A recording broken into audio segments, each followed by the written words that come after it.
Welcome to the Running Network Show. Join us each time as we explore the people, the places, and the events that shape our great sport.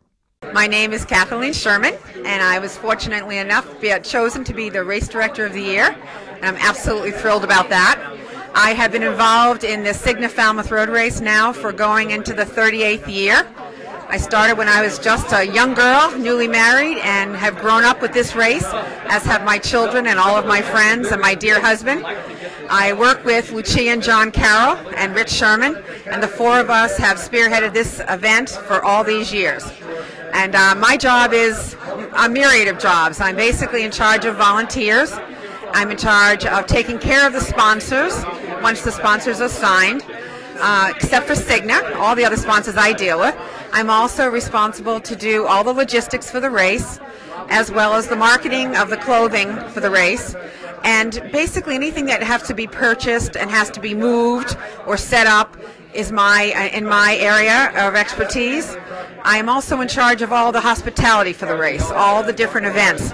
The Friday supper, the Saturday VIP luncheon, the Sunday ball field feeding. We feed about 20,000 people on Sunday.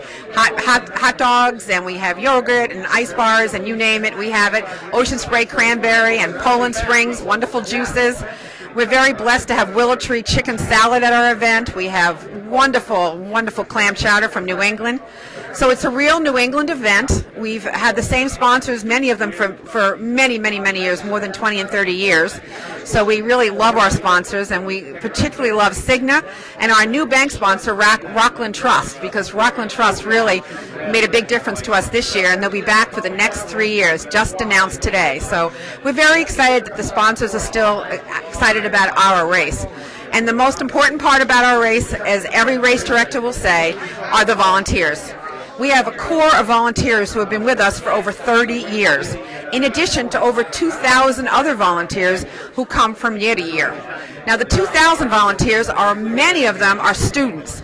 We have this program that we set up so that students volunteer, whether you're on hockey or football, girls softball, girls skating, you name it. If you have a group, you can sign up to volunteer for Falmouth, and in exchange, we'll help your team with some clothing or a trip or perhaps a party you'd like to put on. So it's a win-win. They do community service, they get involved in a community event, and many of these students now are adults, as you can imagine, over 37 years, and they tell us that Falmouth was part of their physical fitness. It got them to run, it got them to be healthy, and it really started off a whole new family tradition for their families. So we're proud about that. And we love the sport. We're very, very blessed to have been part of a great sport all these years. And we thank you for your interest. And we're excited about going to Michigan for the holidays. And we welcome all Michigan runners to our event. Next year it's going to be a different date. It's going to be on August 15th. We moved it because we were going back-to-back with the People's Beach to Beacon. And we're good friends with Joan Benoit Samuelson, so we together help each other. One year she moved, this year we moved. So mark your calendars. This will be the third Sunday, usually the second, and we'll be having our 38th running. Thank you very much. Cool. That's excellent.